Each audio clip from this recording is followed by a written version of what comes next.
අයිබෝවන් තාරකා kitchen YouTube channel එකට පැමිණි ඔබව ආදරයෙන් පිළිගන්නවා. මම අද ඔයාලට මගේ channel එකෙන් අරන් ආවේ 4 වෙනි වීඩියෝ එක.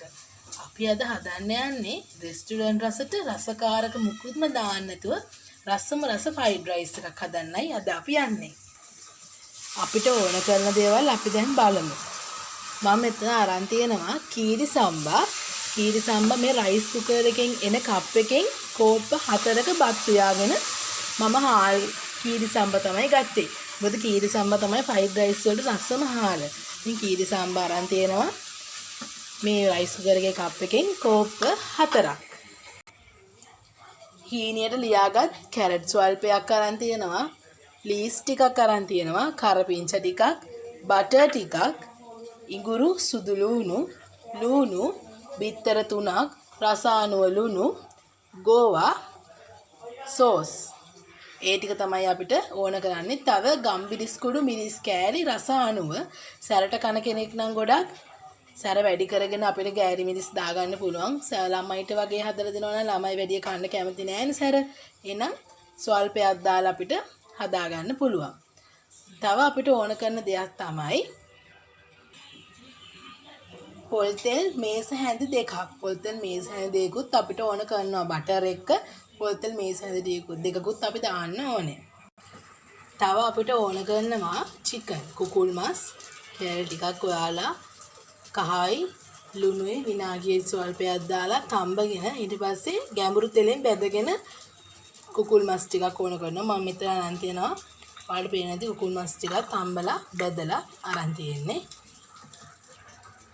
අපි මේ ගත්තු කුකුල් මස් ටික සාමාන්‍යයෙන් පොඩි කෑලි විදියට අපි අතින් කඩා ගන්න ඕනේ. නැත්තම් අපි පීයක් අරන් චූටි කෑලි වලට කපා ගන්න. මොකද අපි රයිස් එකට තමයි අපේ මේ කුකුල් මස් ටික අපි දාන්නේ. එහෙනම් අපි දැන් අපේ ෆ්‍රයිඩ් රයිස් එක හදන්න යමු. අපි දැන් රයිස් එක හදන්න යන්නේ. ඉස්සෙල්ලාම අපි ගත්තු බටර් ටික අපි මේ බාල්කනියට දාගන්නවා.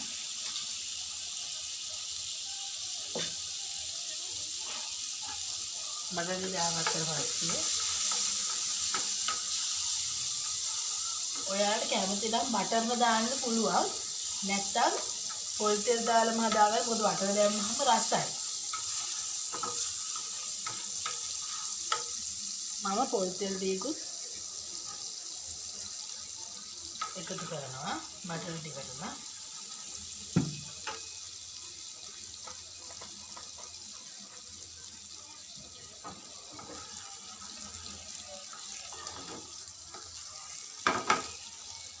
ඉතින් බටර් ටික එන්න දී වුණාට පස්සේ ඉස්සෙල්ලාම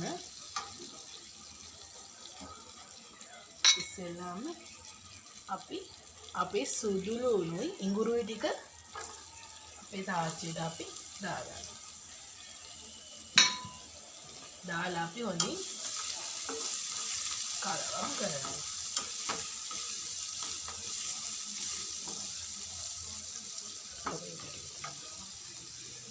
ඊට පස්සේ අපේ කරපිංච ටික අපි දානවා.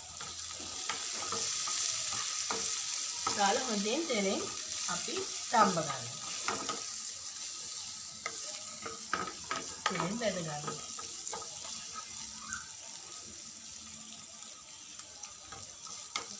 ඊට පස්සේ අපි කපාගත්තු අපේ ලුණු ටික අපි දාගන්නවා. ලුණු ටිකත් අපි හොඳට තෙලෙන්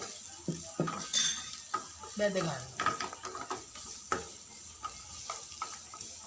අපි මේ රෙස්ටුරන්ට් විදියටනේ හදන්නේ. ඒවා රෙස්ටුරන්ට් විදියට හැදුවට අපි කිසිම රසකාරකයක් දාන්නේ නැහැ. ගෙදරම තියෙන බඩු වලින් තමයි අපි හදන්නේ. කිසිම රසකාරකයක් දාන්නේ නැහැ.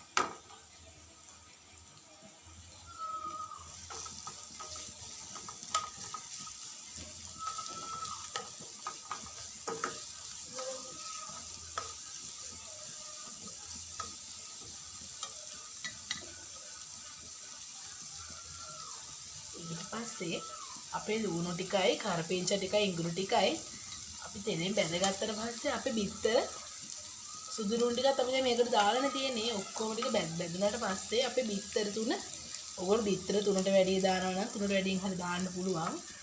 දැන් මම අර කප් එකෙන් 4ක් දෙන්නා මම බිත්තර 3යි දාන්නේ.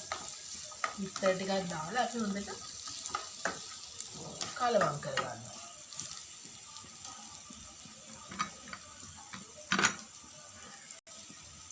අපි බිත්තරේ දැම්මට පස්සේ රසානුව ලුණු අපි දාගන්න. ඉතින් ආයෙ හොඳට කලවම් කරන්න ඕන.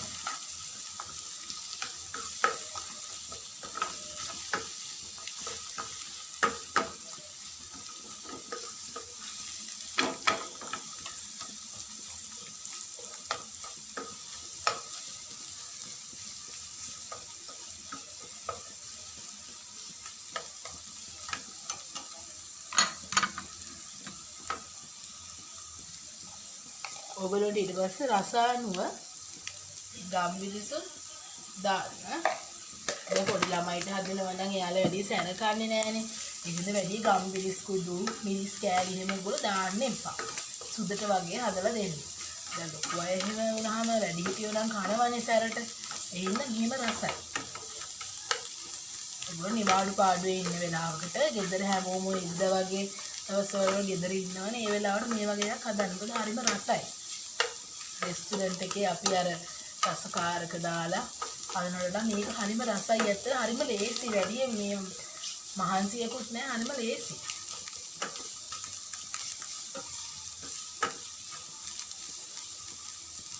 දැන් ඔයාලට පේනවද?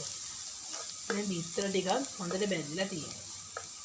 එම් බිත්තර ටිකක් බැදුනට පස්සේ අපේ කැරට් ටික අපි එකතු කරගන්න ඕනේ. මේ කැරට් ටික අපි එකතු කරගන්න ඕනේ.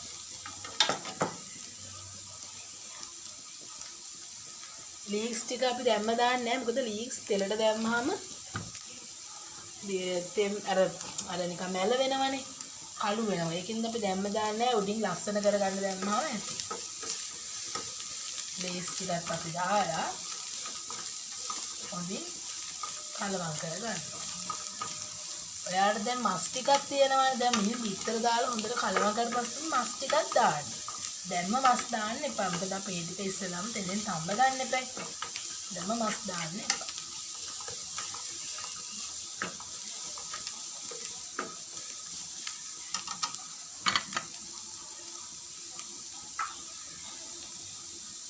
ඊට පස්සේ අපේ ගෝවා ටිකත් හීනියට කපාගෙන තියෙනවා. ආල් පේන්නේ නැති. අපි ඊට පස්සේ අපි ගෝවා ටික අපේ මේ මිශ්‍රණයට අපි දාගන්නවා.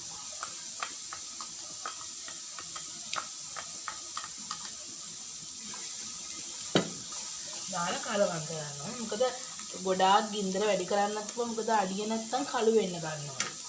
ගින්දර සාමාන්‍ය මට්ටමට දාලා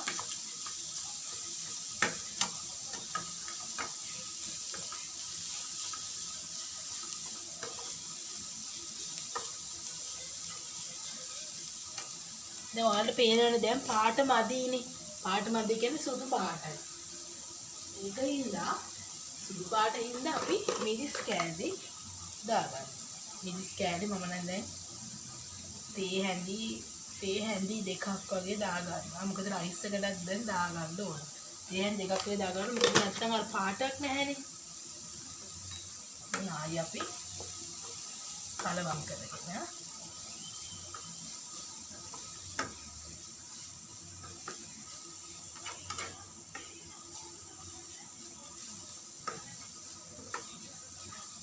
දැන් හරිම සුවඳයි. හිතන්න සුවඳ එනවා. හරිම සුවඳයි.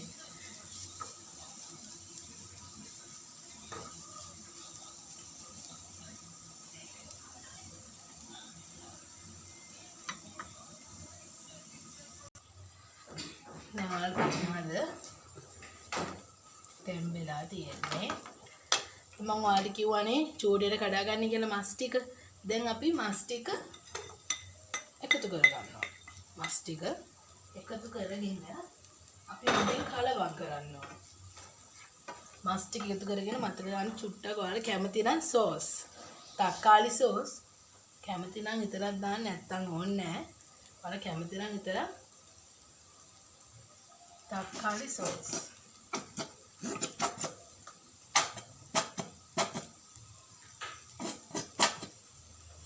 තක්කාලි සෝස් ටිකක් දාගෙන හොඳින් මිශ්‍ර කරගන්න ඕනේ. දැන් ඔයාලට හාල් අර කප් එකෙන් හතරෙන් ඒ හතරම ගන්න කප් එකෙන් හාල් ටික අපිට බත් ටික දැන් මේකෙන් දාලා අපිට කරගන්න බෑනේ. ඒකින්ද මම ඔයාලට හාල් මේ සහල් චුට්ටක් දාලා අපේ බත චුට්ටක් දාලා මම ඔයාලට මේක මිශ්‍ර කරලා පෙන්නන්නම්. ඔයාලා ඊට පස්සේ මේ ඔයාලගේ අන්තිම මේ බත් ටිකට දාලා කලවම් කරගන්න. මොකද දැන් මේකට මම අර කප් එකකින් හතරම හාල් මට දාන්න බැහැනේ මේකට.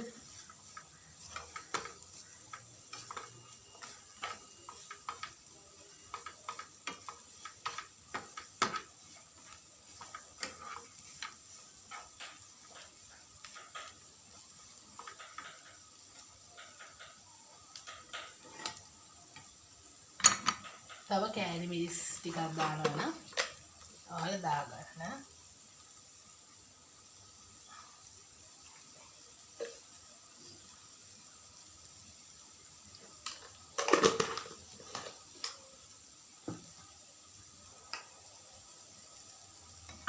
දැන් ඔයාලා බතට ලුණු දාගෙනනේ බතක් ලිපේ තියාගෙන තියෙන දැන් ඔයාලා ලුණු දාගෙනනේ ඒකින්ද මම ලුණු ඉස්සර ටිකක් දැම්මා. ඒ ගාන මට හරි. ඔයාලට ලුණු බලලා ඔයාලට මදි නම් ලුණු එක් කරගන්න පුළුවන්.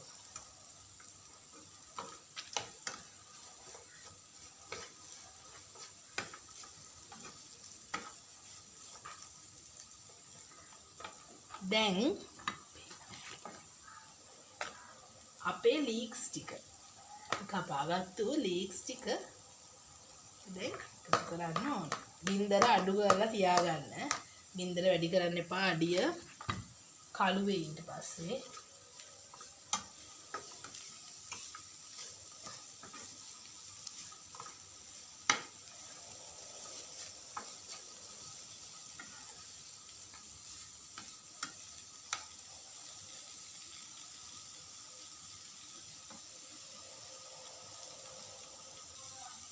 දැන් අපේ දැන් මිශ්‍රණය හරි. ඔයාලට පේනවද? හරිම මේ රසයි, හරිම සුවඳයි. දැන් අපි ලිපේ දැල්ල චුට්ටක් අපි අඩු කරගන්න ඕනේ. මොකද නැත්තම් කර වෙන්න බලනවා. අඩු කරගෙන මම මෙතන අරන් තියෙනවා අර අපි හොයාගත්ත බත් ටික. මේ ටික දාලා මේකේ චුට්ටක් අරන් තියාගෙන වෙනම කලවම් කරන නම් එහෙම කරත් කමන්නේ. මාත් එකෙන් චුට්ටක් අරන් තියාගෙන තමයි මේක ටිකක් තියලා මේක කලවම් කරගන්නේ. මොකද ගොඩක් ලීස් කැරට් ගොඩක් දාන්න එපා. බතේ රස ලස්සන යනවා. ඒකින්ද මේකෙන් ටිකක් අපි අරන් තියලා මේක කලවම් කරගමු. දැන් මම මිශ්‍රයෙන් ටිකක් අරන් තිබ්බා. මොකද අපිට අර බත් එකට දාන්න එපා. මේ චුට්ටක් මම ටිකක් අරන් තිබ්බා. දැන් මේ බත් ටික චුට්ටයිනේ මම දැන් අරන් තියෙන අර කප් එකකින් හතරක්ම ගත්තේ නෑ. ඒක දෙකමාරක් වගේනේ තියෙන්නේ. ඉතින් අපි දැන් අපි මේ බත් ටික දාමු. නැත්නම් කලවම් කරගන්න අමාරුයි.